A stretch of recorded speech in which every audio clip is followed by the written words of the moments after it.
Dark Water by Koji Suzuki. Part 5. Adrift. Chapter 1. Like a white cascade, the squall swept over the Wakashio 7, a deep-sea fishing boat with a hold full of tuna. Once having passed, the squall swept over the sea in a southerly direction. The rainbow that formed in its wake appeared to be a triumphal arch welcoming the boat back to its home port. A few hours earlier, they had passed through the sea off the Ogasawara Islands, and a short journey further north would bring into sight the profile of Torishima Island. Heading further north, they would reach the island of Hakiajima. Kazuo Shiraishi had a growing sense of relief, as if they were already back in Japan. As Kazuo stood on bridge watch, it gradually sank into him that the year-long voyage was finally drawing to a close. This was his third such voyage. Yet his heart felt fuller than it had upon returning from his first. This was no doubt due to the period of extended idleness that awaited him before the next voyage. Upon returning from his second voyage 7 years ago, Kazuo took up work in a fisheries warehouse as a cargo superintendent in charge of grading tuna fish. His memories of that second voyage were not pleasant. He had become particularly annoyed by the ugly mood that prevailed among the crew. He consequently applied, though not in so many words, for a job on land. Despite being qualified as an engineer, he continued to cling to his land-based job at Wakashio Fisheries for the next 5 years, persistently rejecting any possibility of returning to sea. Then 2 years ago, while driving the firm's van to Tokyo, he became stuck in heavy traffic. He was overcome by the claustrophobia of being surrounded on all sides by trucks. In that instant, he realized that he really didn't belong on land after all. He belonged at sea with its unimpeded vistas. To describe how the sun set at sea, Kazuo would often form a circle with his arms, although such a gesture could never truly capture the actual grandeur of a sunset at sea. Whenever, stuck in congested traffic, he happened to recall a seascape, the beauty of the scene felt all the more poignant. How deep was the calm silence at sea compared to the deafening din of traffic? Thus awakened to the lure of the sea as if for the first time, Kazuo resolved that it was time to set out on a third voyage and promptly contacted the company to this end. As the ship's assistant engineer, Kazuo had been satisfied with this voyage. With a respectable career under his belt, he was regarded by everyone aboard as a full-fledged seaman. No one treated him like some green cabin boy as they had on his last trip, and there had been no feuding factions aboard the boat this time. Having successfully completed its mission in the South Pacific, the Wakashio 7 now had its refrigerated hold full to the brim with large southern bluefin tuna. Moreover, they'd encountered no conditions during the voyage severe enough to be considered life-threatening. All in all, the voyage had gone off as planned. The entire mission would have been perfect had it not been for an incident in which 2 crew members were swept overboard off the coast of New Zealand. Miraculously, one of these men was rescued, a feat that caught the attention of the newspapers. Sadly, the reporters focused exclusively on the dramatic sea rescue, totally ignoring the fact that another man had lost his life in the incident. While saddened by the death of a crewmate, the ship hands were also overjoyed that another, earlier given up for dead, had been returned to them. What should have been seen as a tragic event strangely gave rise to the jolly mood of a carnival. Perhaps this was because the lost crew member hadn't been very popular. The triumphal arc of the rainbow appeared just 2 or 3 days before they were to reach the Japanese mainland.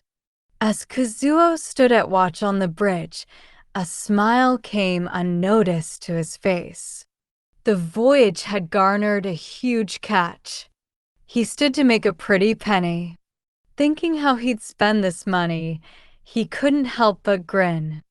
Just one of the ways he could spend the money was to cover the costs of his wedding.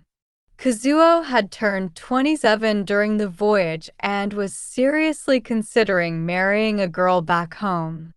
During the voyage, he had finally decided to formally propose to this girl upon his return.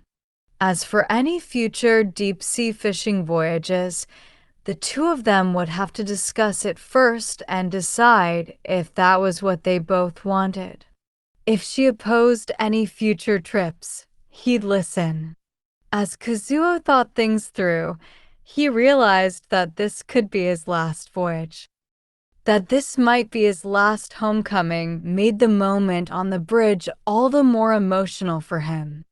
As the clouds that fueled a squall fell behind in the distance, shafts of summer sunlight began streaming down through the clouds ahead, forming patches of light and dark on the face of the sea like so many spotlights.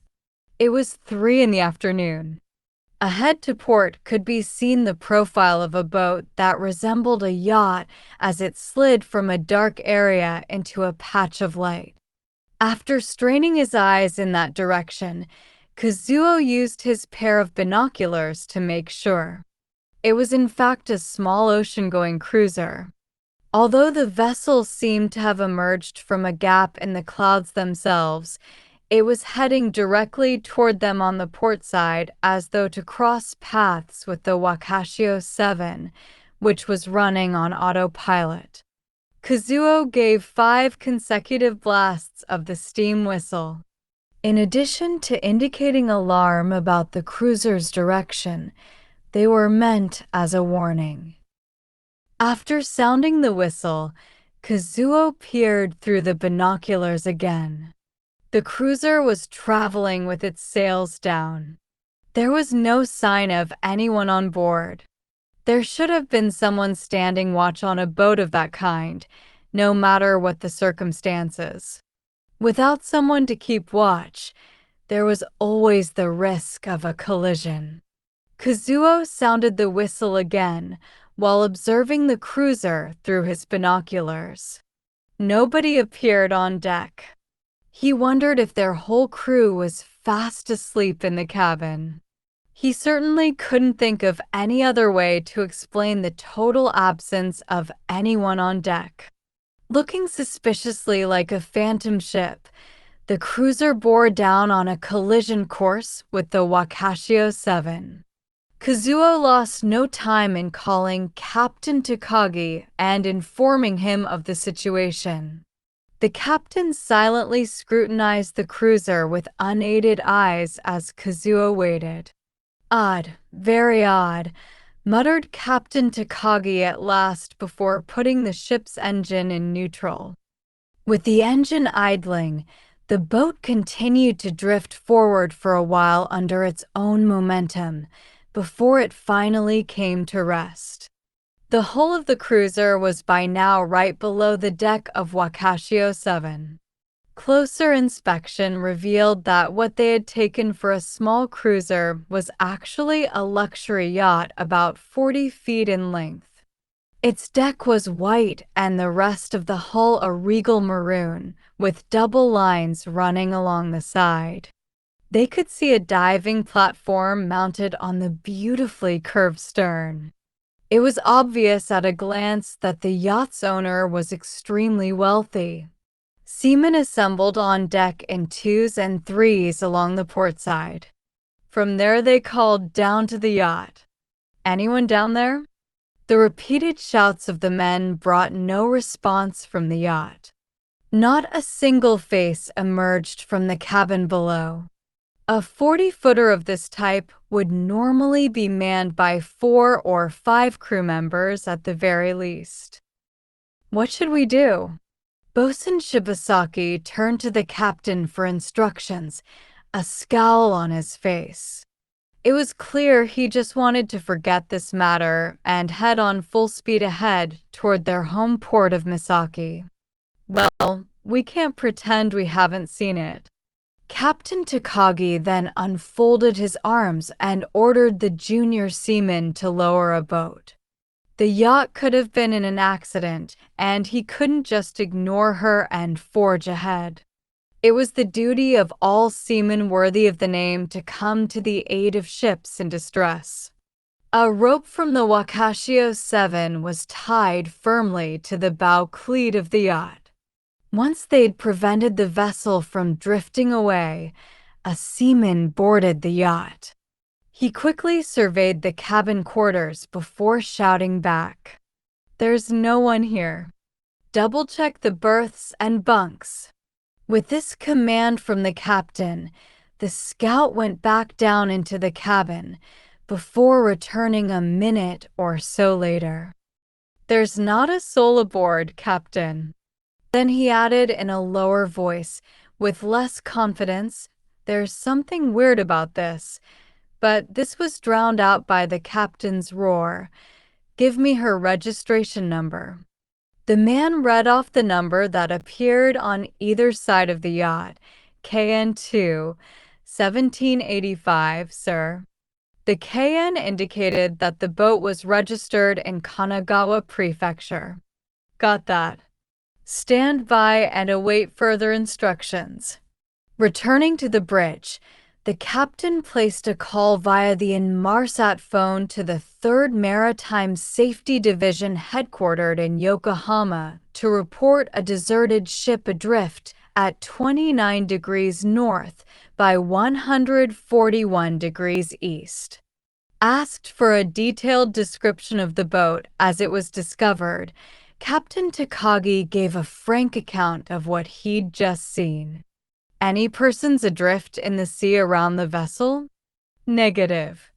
"Any objects adrift near the boat?" "Negative." "Any suspicious cluster of fish or fowl?" "Negative." Every question could only be met with the same answer, negative. The yacht simply lay afloat on calm waters with its sails down. The 3rd Maritime Safety Division contacted its air rescue team at Haneda, where arrangements were made to immediately dispatch an aircraft to that stretch of sea. During the 2 to 3 hours it would take the plane to reach the ship, the Wakashio 7 was obliged to remain on location and to keep an eye on the deserted yacht. The 19 crew members of the Wakashio 7 reacted in one of two ways to this turn of events. Some groaned about being held back when they were so close to Japan. Others wondered about this intriguing yacht that had appeared out of nowhere. Kazuo belonged to the latter group. He'd always dreamed of sailing the ocean someday aboard a luxury yacht just like this one. The sudden appearance of the yacht somehow presaged the fulfillment of his dream. He felt a strong urge to board her. They waited 2.5 hours before they heard the roar of an approaching aircraft, the one dispatched by the Maritime Safety Agency. The aircraft circled high above the Wakashio 7 several times, searching for any evidence of people set adrift. The plane scoured the area no more than 30 minutes and headed back to its home base. What course of action to take next was discussed in a second telephone conversation between the Wakashio 7 and the 3rd Maritime Safety Division. Any obligation the fishing vessel may have had toward the abandoned ship was fulfilled by notifying the Maritime Safety Agency. Although the agency had dispatched an aircraft to confirm the report, the Wakashio 7 had kept the yacht under surveillance the whole time. There could be no justification for compelling them to do any more than they'd already done. Still, as a practical matter, they couldn't just leave the yacht and go. Who knew where it might drift unattended? A patrol boat from the Maritime Safety Agency would have a difficult time relocating the deserted boat. Naturally, the agency requested that the Wakashio 7 stay put and keep an eye on the yacht until a patrol boat arrived. Captain Takagi thought for a moment before responding to the agency's mildly worded request. It would be all too easy to refuse. They did not want to tarry any longer. If, by any chance, they ended up being detained for a few days with the home port so close, the crew members would turn rebellious. Takagi's prime concern as captain was precisely how best to keep his men's irritation and discontent under control. On the other hand, there was that blot in his copybook about the two men who'd been swept overboard off the coast of New Zealand. Although one had been rescued, the other had lost his life. That had been an accident pure and simple, but the captain knew that the Maritime Safety Agency would launch an inquiry immediately upon their return. Volunteering to aid the agency with the present case was surely the wise thing to do. It would buy the kind of goodwill that might stand them in good stead later. Captain Takagi came up with a compromise. How about if we towed the yacht part of the way back? The compromise would permit the Wakashio 7 to continue her northward journey with the yacht in tow, while maintaining contact with the patrol boat heading down south from Shimoda. The vessels would rendezvous at a point where the Wakashio 7 could relinquish its load. With the yacht in tow, they would be forced to reduce speed to around 5 or 6 knots, but that was far preferable to waiting idly for the patrol boat to arrive. The Maritime Safety Agency accepted Captain Takagi's proposal, whereupon it fell to the Wakashio 7 to tow the yacht. No sooner had the decision been made than Kazuo appealed to the captain. Shouldn't someone man the yacht just in case? It would surely be of help if a seaman aboard the boat in tow handled any unforeseen problems, making fine adjustments as necessary, provided the yacht's equipment functioned normally. It would eliminate the need to lower a boat every time a problem arose. You like her, don't you? Takagi had read his mind. Yes, sir. Well, go ahead then. The captain gave him a walkie-talkie, which would easily work over the distance and was much handier than using the radio. It was decided that Kazuo should man the yacht all alone. Why no one else had even bothered to volunteer puzzled him. Excepting crew who had to go on watch, there was surely no work to be done on a ship on the final leg of its journey home.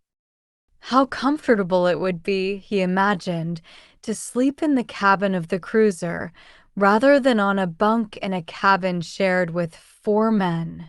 He saw himself sprawling out in a double berth all to himself. As Kazuo boarded the yacht, the veteran seaman Ueda handed him a supply of food and water. The average age of the crew of Wakashio 7 was 37, with Kazuo being the youngest at 27 and Ueda the oldest at 57. This survivor of many a crisis at sea wrinkled his creased face further and muttered, "Won't see a ghost ship every day." The words gave Kazuo pause. Ghost ship. Was that how the other crew members felt about the yacht? Kazuo finally understood why the other crew members were giving him curious looks. It explained why no one else wanted to board the yacht. They didn't see it as a luxury yacht, but as some hideous thing from hell. It was only as Ueda's boat drew away that Kazuo experienced his first doubts. Come to think of it, what had happened to the crew of the cruiser? Swept overboard. Kazuo had assumed that they'd fallen into the sea because of an accident. Perhaps some crew had been swept overboard by a huge broadside wave, and the rest had plunged into the sea in a vain attempt to rescue their mates. Since the lifeboat was still in place and showed no signs of having been used, they couldn't have taken it to escape some crisis aboard. Kazuo had been under the impression that his crewmates thought more or less the same, but now it occurred to him that perhaps the yacht had been deserted for some other reason. It gave him the chills rather too late. Ueda's boat safely tucked back, Wakashio 7 slowly began to pull away, causing the tow rope connecting it to the yacht to snap tight. The luxury boat started to glide along in the calm waters. With an air of regret, Kazuo stood for a while on deck and stared at the stern of the Wakashio 7. The ship wasn't leaving him behind. It was just 50 yards or so ahead. The rope was tied to the bow cleat. If he felt in need of even a casual chat, he could always use the walkie-talkie. He had nothing to worry about. The evening sun was setting into the western horizon. Somehow, its scarlet hue that evening seemed to set it apart from all other sunsets he'd seen. He couldn't put the difference in words, but he thought of the color of blood. Kazuo was due to spend the night all alone in the cruiser's cabin. He was far from excited, and 2 cold shivers ran through his body. Chapter 2. Once the sun had set, Kazuo went down into the cabin and sank back in a plush sofa adorned in gobelin fabric, thrusting his feet out on the table before him. He felt for all the world as if he owned the yacht. The large sofa in the main cabin could easily accommodate 10 people. It suddenly occurred to him to determine how many crew members could sleep aboard the cruiser. There were berths for 6 people, 2 in the fore, 2 in the main cabin, and 2 aft. There were extra pipe berths for another 2 people, thus revealing that the yacht was designed to comfortably accommodate up to 8 people. He swiftly surveyed the surroundings to decide which berth to occupy that night. He chose the captain's room in the aft of the boat. The room was spacious and equipped with a queen-sized bed, just the kind he could sprawl out in to his heart's content. Although it was still too early to retire, he tried lying on the bed just to see how it felt. His back pressed tightly against the surface of the berth, Kazuo gazed up absently. Lying there, his skin felt the vibrations of the lower hull as it sliced through the waves. He was truly thankful for the calm weather. Rough seas would no doubt roll a boat like this, to his dismay. As he lounged at perfect ease in these relaxing surroundings, he began thinking about sex for the first time in quite a while. Yet the welling urge was short-lived. Before he knew it, he was sitting up straining his ears. He was sure that he had heard a noise, something that sounded like a human voice. It seemed to have come from the main cabin. Yet there was no one on this boat except him. Kazuo went back to the main cabin and looked around suspiciously. Under the galley was a refrigerator, and from behind it came an electric hum. Kazuo felt a surge of relief. The strange sound had been nothing more than this. Opening the refrigerator door, Kazuo found several bottles of white wine left there to cool. One bottle was open and its content partly consumed. He decided to take a new bottle, uncorked it, and drank the wine straight from the bottle. He couldn't be bothered to use a glass. It had been many years since he had tasted chilled white wine. Aboard the fishing vessel, There had been nothing as sophisticated as white wine in the way of liquor. The men almost always drank a strong brand of shochu gin. This was no doubt why the wine had for him a special savor. He drank half the bottle, accompanied by a pleasant sensation of tipsiness radiating from his stomach throughout his body. Kazuo felt relaxed, very relaxed. What on earth had happened on this boat? It was a question that surfaced time and time again in his mind. Until now, Kazuo had never in his life been aboard such a fine cruiser. Thus, it was difficult for him to imagine what kind of accident could have beset such a craft. He was not even in a position to judge whether it was realistic to conceive that the entire crew had been swept overboard simultaneously. Would that be in fact just too much of a coincidence? Phantom ship, the words came to mind every time he tried to think. Kazuo recalled a phantom ship he'd read about as a boy. There are few people who have never heard of the Marie Celeste, a phantom ship case that occurred well over a century ago. An English sailing ship discovered her floating adrift in the Atlantic. The ship's movements appeared odd, so the crew of the English ship boarded her to investigate. They could find no trace of the captain, his family, or the 7 crew members who should have been aboard. It appeared that they had been about to enjoy a meal. Coffee cups, bread, eggs, and utensils had been set out on the table. Moreover, the ship still had ample stocks of food and water. Apart from a torn sail, the ship was perfectly seaworthy. People had evidently been in the cabins shortly before the English boarded. There was also ample evidence that the passengers had been enjoying their journey. Nonetheless, the humans aboard the ship, and only they, had disappeared from the ship like smoke. Although the Marie Celeste was discovered back in 1872, a credible explanation hasn't been provided to this day. As a child, Kazuo had tried to solve the mystery. There could have been, he imagined back then, a quarrel. During the course of the fighting, they'd all been thrown overboard somehow, leaving the ship deserted. Or there could have been an outbreak of the plague, with some of the crew making a desperate escape by lifeboat with all but the barest of provisions. But, tragically, the lifeboat had capsized.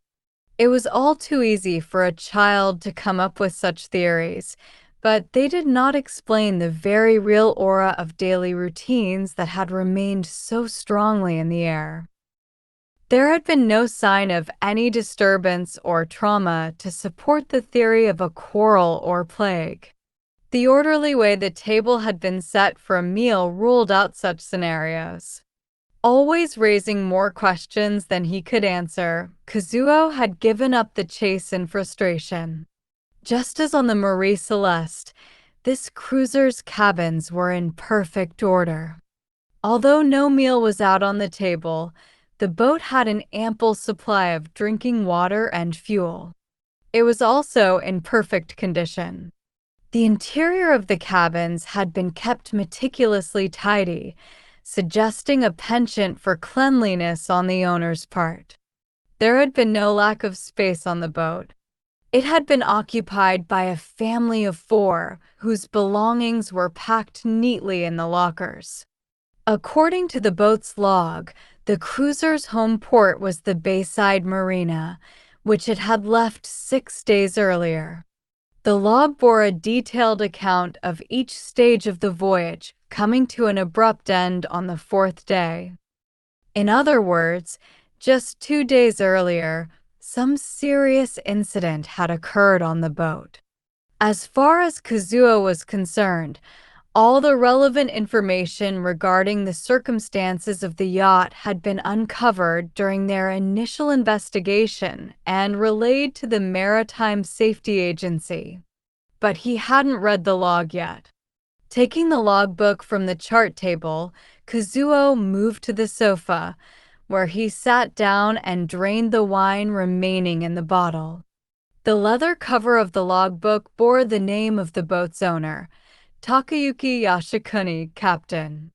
Kazuo started to read it from the beginning. The log began on the day of the boat's departure.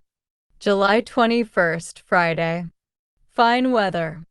Dead calm in Tokyo Bay, but backwash from maritime traffic sometimes causes us to roll unexpectedly. Son and daughter have just started summer vacation. Our traditional summer cruise gets underway. Children over the moon, but my wife refuses to get into the spirit of things. Accustomed to more genteel surroundings, she prefers to be weighted on hand and foot. She finds life on an ocean-going cruiser rather difficult. After all, the obligatory midnight watch will not be to everyone's liking. Being averse to sunburn, she insists on wearing an enormous straw hat whenever on deck. Not quite what one expects on a yacht. Conversely, both my kids are turning into first-class yachtsmen. Takahisa did good by me, winning in the snipe class of the All-Japan High School Yachting Championships. Yoko may still be in elementary school, but she did very well, too, placing third overall in the open regatta, hobby class. Even if only 4 yachts participated. Both kids couldn't be better crew members. I really don't know what I would do without them.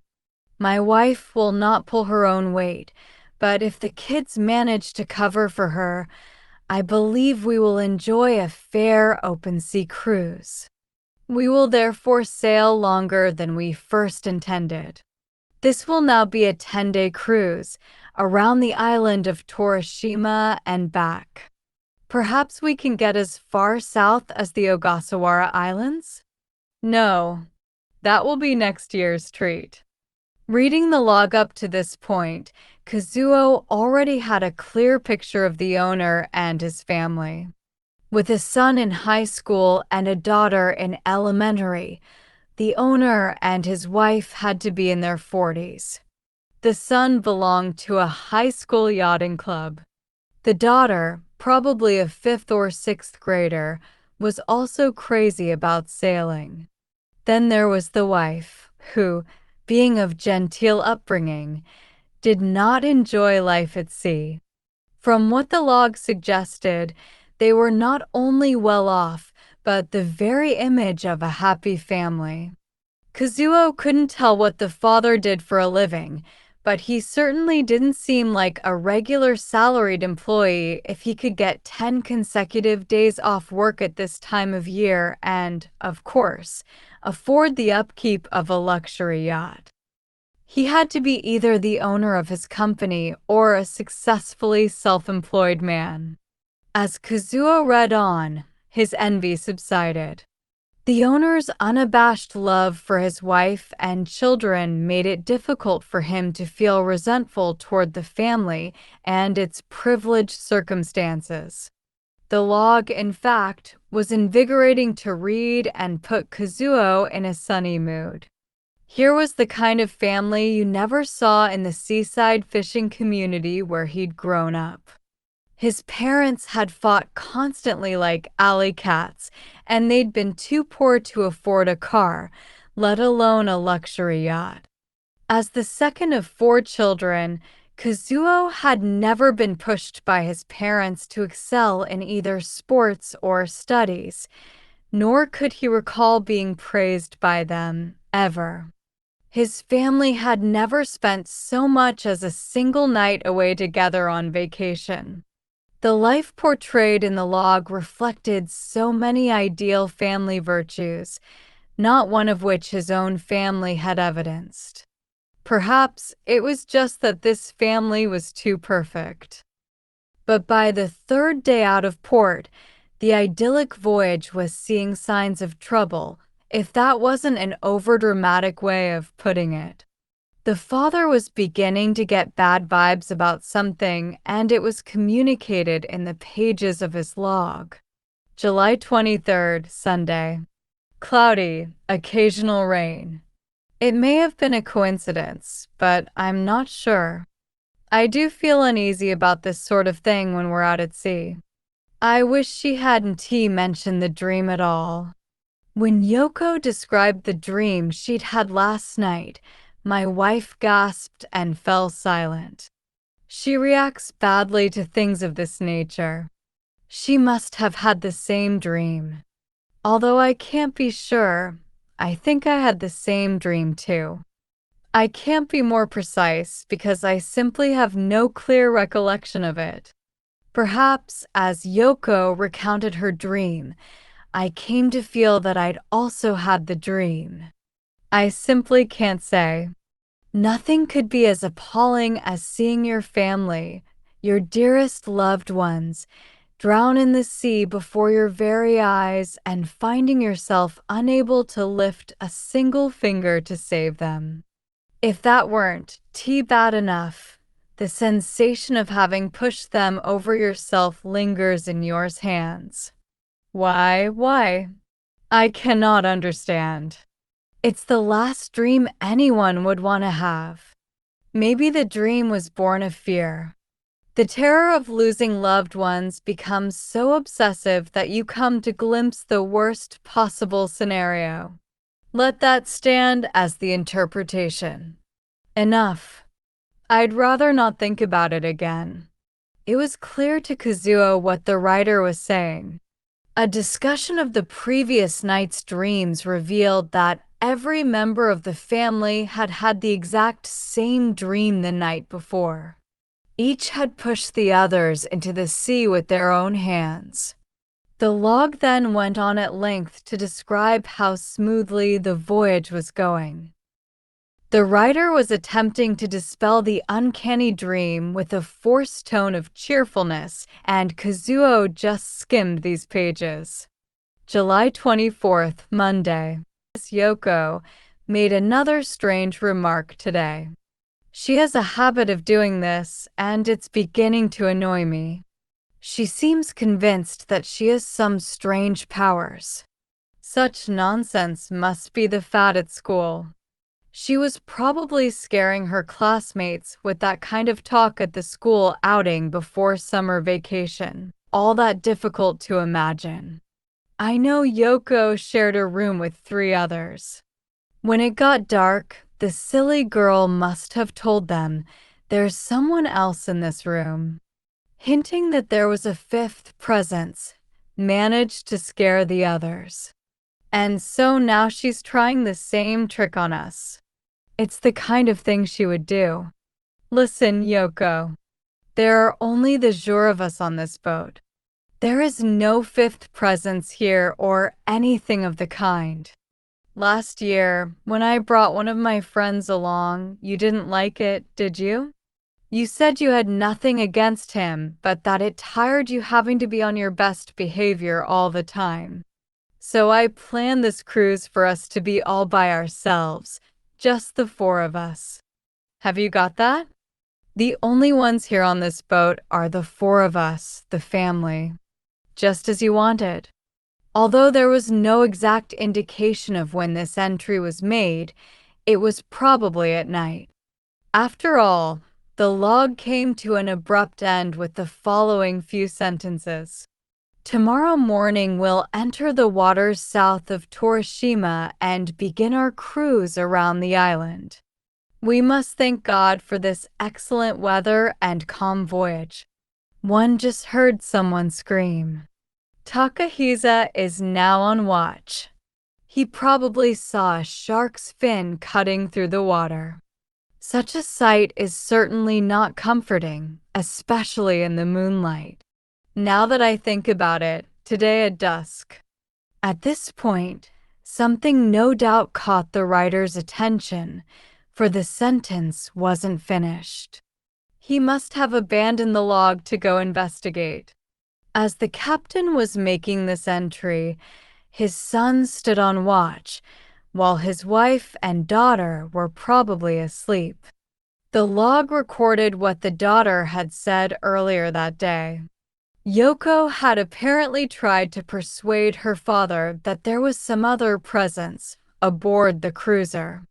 Her father had dismissed her concerns as childish nonsense and later chided her in the log.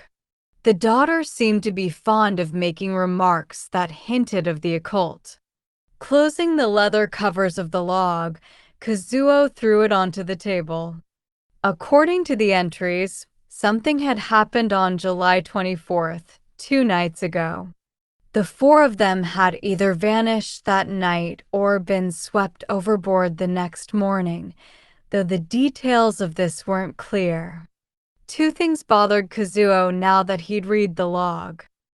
The first was that the entire family of 4 had apparently had the same dream at the same time. The second was that the presence of someone other than the family members had been sensed by at least one passenger. Otherwise, the log spoke of nothing unusual. It seemed a faithful description of a smooth voyage. Kazuo took a second bottle of wine from the refrigerator. He needed to get a little more drunk if he wanted to sleep that night. Chapter 3. Kazuo was aware that he was dreaming, but not waking up. He remained crouched atop a large rock surrounded by the sea, crushing the crabs at his feet with a fist-sized stone. The more crabs he crushed, the more came clambering out of the water to try to crawl up Kazuo's feet. As he brought down the stone, he felt, first, the hard shell resist before it cracked and splintered, and next a mushy sensation. The top of the large rock was so littered with smushed crabs that hardly an inch of the surface was visible. Like an obsessed man, Kazuo continued to exterminate the crabs. He sensed a gaze burning into his back and wondered whether it was his conscious self staring at his dreaming self. But no, the gaze embodied a powerful will intent on senseless slaughter, and it gave Kazuo no choice but to wield the stone. Soon there were no more crabs left alive on the rock, but the urge to continue killing did not abate. Where could Kazuo find the life on which to vent his murderous rage? The feeling of being watched grew stronger, and the gaze was urging him on. Obligingly, Kazuo raised the stone high over his head and smashed it down on his feet. The dull thud of tearing flesh and splintering bone reverberated upwards through him. Although he felt no pain, he suffered the horrible anguish of knowing that he was rending his own flesh. He kept smashing at his feet with the stone until the bones were pulverized, and the torment finally shook him awake. His eyes now opened and fixed on the ceiling. Kazuo gasped and held his breath. The scene of the dream receded into thin air together with the putrid smell of dead crabs and the features of the real world. The rocking of the boat and the lapping of the waves came into focus. Kazuo sensed that something was different. He hadn't been roused from his sleep just by the terror of a nightmare. His seaman's instinct that something was amiss had also stirred him.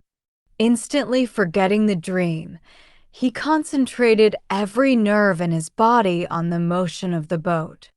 It seemed subtly different from when he'd fallen asleep. Getting up, he went to the cabin and tried to calm his breathing. Telling himself to relax, he glanced at his watch, which read 12:30 a.m. He'd only been asleep 3 hours. His heart was pounding violently. He was getting the feeling that the boat wasn't plying water. It was but 5 steps up from the cabin to the cockpit. A tall man, Kazuo dashed up stooping, opened the hatch, and made his way out. Although he was quite sure that he'd turned on the navigating lights before retiring, he found out differently. The expansive teak deck was illuminated only by the moon and stars above. The stern of the Wakashio 7, which should have been visible straight ahead, wasn't there. Of all the... Unable to believe his eyes, he vainly scanned in every direction. There was no sign of any boat. The line that separated the sky and the sea was now a deep, dark thing that also engulfed the cruiser. Kazuo stood all alone in the midnight ocean. An acidic taste came surging into his mouth. Kazuo crawled towards the bow to check the bow cleat that secured the rope from the Wakashio 7. The rope was gone. It had apparently come undone from the bow cleat. Kazuo swallowed in alarm. This was absolutely impossible. No amateur had tied the knot. Veteran seamen were all masters of rope work. The rope had been bound to the cleat with a cleat knot and wound around twice for good measure. It simply couldn't have come undone on its own. He checked several times after the yacht had gone into tow. Could someone with a grudge against Kazuo have contrived a slipping knot? That seemed unlikely, but then, who on earth could have untied it when there was no one else on the boat but himself? Could he have done it himself? It was a hazy idea. Kazuo held out his palms and stared at them. He vaguely remembered seeing himself from afar untying the knot under some sort of compulsion. Another scene from the dream? What he'd read in the log flashed into his mind. There's someone else on this boat. It was something more concrete than a hunch. He was being watched. Something was skulking somewhere on the boat and following his every movement closely. Jumping back, he glanced around in all directions and screamed. He could shout as loud as he wanted, but there was no boat in sight and it was useless. He had no time to waste. He had to make contact with the Wakashio 7 immediately. Returning to the cabin, he grabbed the walkie-talkie and pressed the speak button. "Come in, please come in." There was no response. If the rope had come loose as far back as a few hours ago, then the Wakashio was out of transmission range. He tried to get through repeatedly, but the handset remained silent. The walkie-talkie was useless. Undaunted, he kept shouting into the thing until his voice was hoarse. "Come in, please come in." Kazuo strained his ears. He thought he'd heard something, some faint noise coming from the remote depths of the walkie-talkie. An instant before the buzzing could form into words, Kazuo had instinctively thrown the walkie-talkie at the floor to smash it. It was too late. The buzzing had conveyed the words to his brain. Crush the life out of them. That was what it sounded like. It was a dark, damp voice, like some message from the seabed deep below. Kazuo was now in a state of near panic, on the verge of a fit of hysteria. He responded with a shower of abuse and, rallying himself by making as much noise as possible, he managed to make his way to the radio set. "Don't let it get to you," he chastised himself. "It's just your nerves. Hurry and contact the Wakashio." He was unsure about how to operate the set. He felt that by fiddling with it long enough, he'd eventually get through. But when he turned on the switch, the radio refused to come alive. Examining the rear of the set, he realized that the battery connection cord had been severed, probably to prevent anyone from using the set. Incredible. No means of communication. Relax if he lost his head. He was bound to make mistakes. It was imperative that he think things through calmly. There was no need to rush. Whatever was going on, the seaman on watch aboard the Wakashio 7 was bound to notice that the yacht was no longer in tow. They probably knew already. They were sure to retrace their course and could be there on the horizon by now. Kazuo thrust his head from the cockpit and gazed in a northerly direction. No signs of the ship. He strained his ears in vain for the familiar old blast of her steam whistle. It then occurred to Kazuo that they hadn't noticed yet. After all, seamen on watch were more often than not preoccupied with the foreview, seldom paying attention to what was behind the ship. They happened to be towing a boat on that particular occasion, but old habits died hard. No one could have possibly imagined that the rope would work itself loose in the first place. To make matters worse, the yacht's navigating lights had been off all the time. They might not notice until morning that the boat in tow is missing. There were still a few hours to sunrise. Yet those few hours seemed like an eternity. Kazuo was not at all sure that he could hold out that long against the indescribable presence that pervaded the boat. Like most seamen, Kazuo tended to be superstitious. Venturing out to sea, nature's untrammeled domain, you often encounter phenomena that are beyond the pale of human understanding. You stand a far greater chance of experiencing the paranormal at sea than on land. There was no longer any room for doubt. The boat's owner and his family had disappeared through no accident. Some mysterious force had worked upon them. What they'd dreamed, they'd gone and done, goaded by a malevolent force. And it was trying to control Kazuo now. "Please help me," prayed Kazuo. Though he worshipped no god, there seemed to be no other way to stave off his fear. There had to be some explanation. Kazuo tried to think as logically as he could. Thinking and acting could distract him if nothing else. Was the boat always cursed? No, something happened on this voyage. When? Kazuo retrieved the boat's log and began turning the pages. During the night of the 23rd, all members of the family had the same dream. On the following day, the daughter, Yoko, sensed the presence of someone else on the boat. This meant that they must have picked up whatever it was on or before the 23rd. Picked up. The words came to him just like that. But indeed, they'd picked up something nefarious. Didn't the log say something of the sort? Kazuo seemed to remember a passage that he'd merely skimmed. The incident had seemed insignificant to the father, who'd barely mentioned it in the log, and so the reader hadn't given it much attention either. Kazuo hurriedly turned the pages in search of the section. He was sure there'd been something of the sort. Here it is. The entry was dated July 23rd and appeared to have been made at around noon. Yoko has this annoying habit of picking up any shell she finds. She found something very odd this time.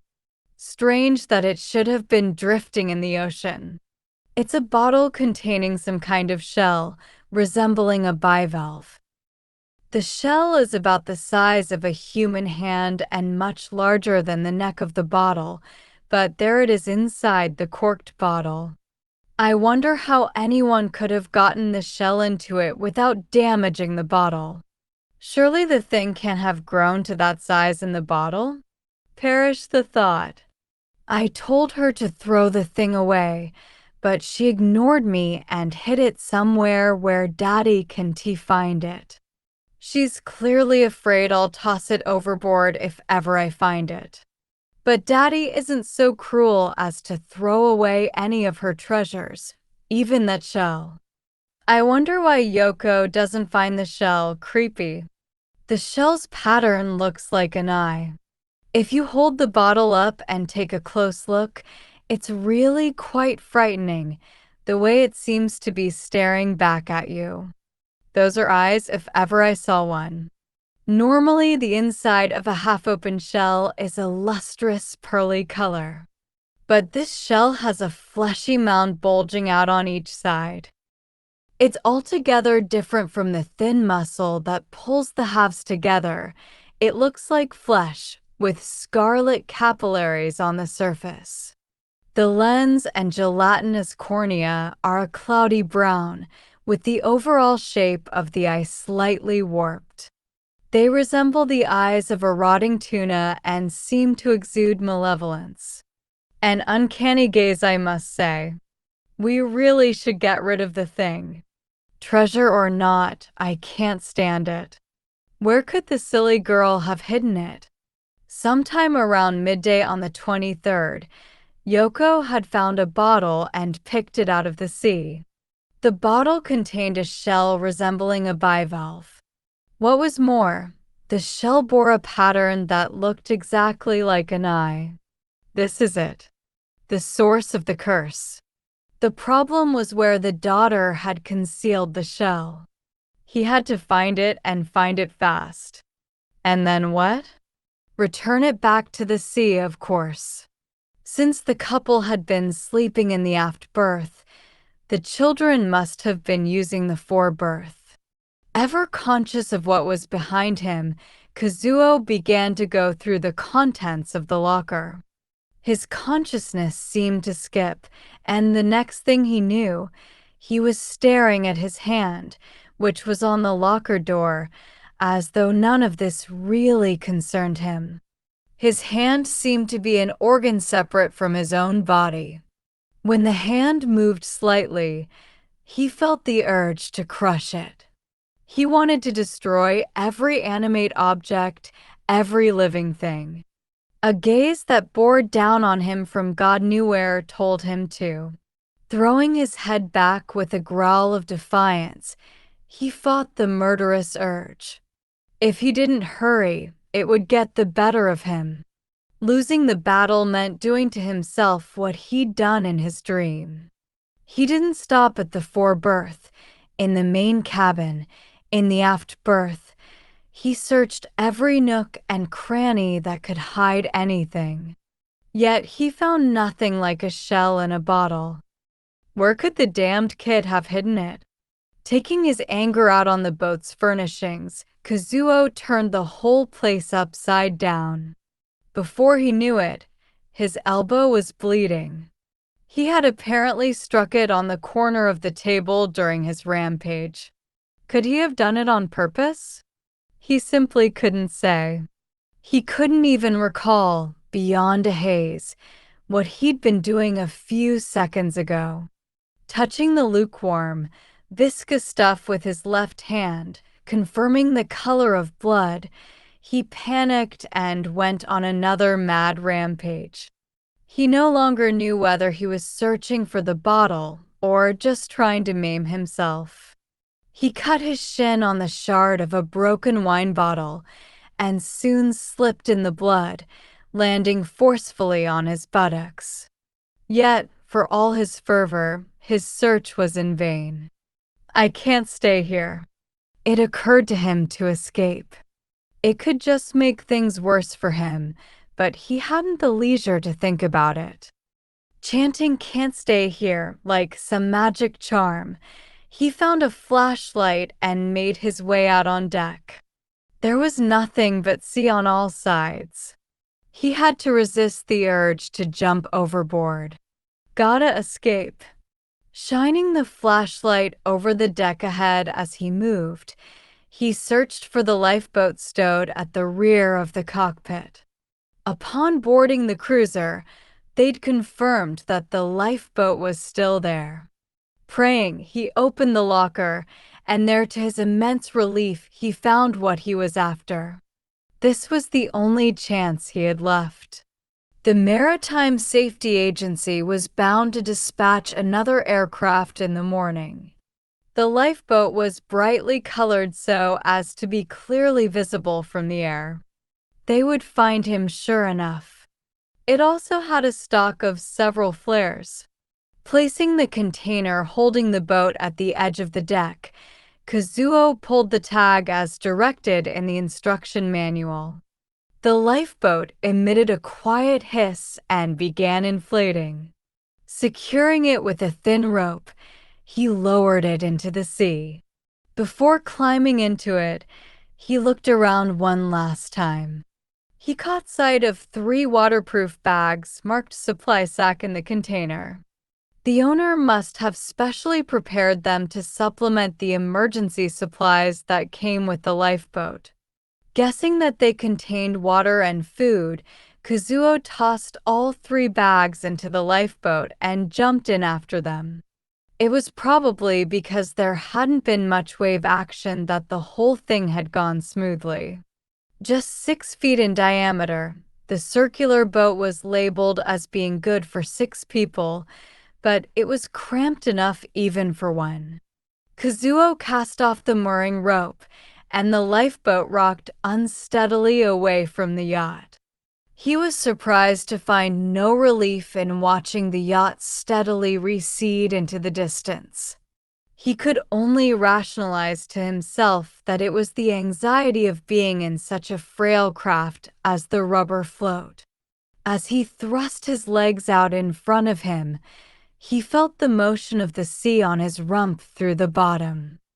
Compared to the cruiser, this boat was like a leaf. More than 100 feet had opened up between Kazuo and the yacht. The sensation of being watched should have been gone by now. Yet, far from fading, it seemed to have grown in intensity. His adrenaline level was rocketing, but now he had nowhere to escape. Off the lifeboat there was nothing for him but death. He watched as an irrevocable distance opened up between him and the yacht. Just as she disappeared out of sight into the darkness, his mind seemed to jump the rails. His perceptions became so clouded that he was no longer capable of understanding what exactly was happening. Countless people were conversing in his head at once. The incoherent din sounded like the roar that dominates the floor of the stock exchange. Eventually, the voices merged into one and prodded him from behind. Kazuo thrust his hands into the sea and scooped up seawater to bathe his aching temples. Leaning out over the side, he sunk his face into the seawater and peered down below. A dark, fathomless vortex was spiraling at the bottom of the nighttime sea. Gazing into it, Kazuo was nearly sucked in. He never did notice. Kazuo never did find out where the daughter had hidden the small glass bottle. She'd tucked it away in a supply sack. Tossed onto the lifeboat, it now sat snugly between the rubber bottom and the side tubing. In the silver sack, among packs of water and cans of food, the eyes kept quiet.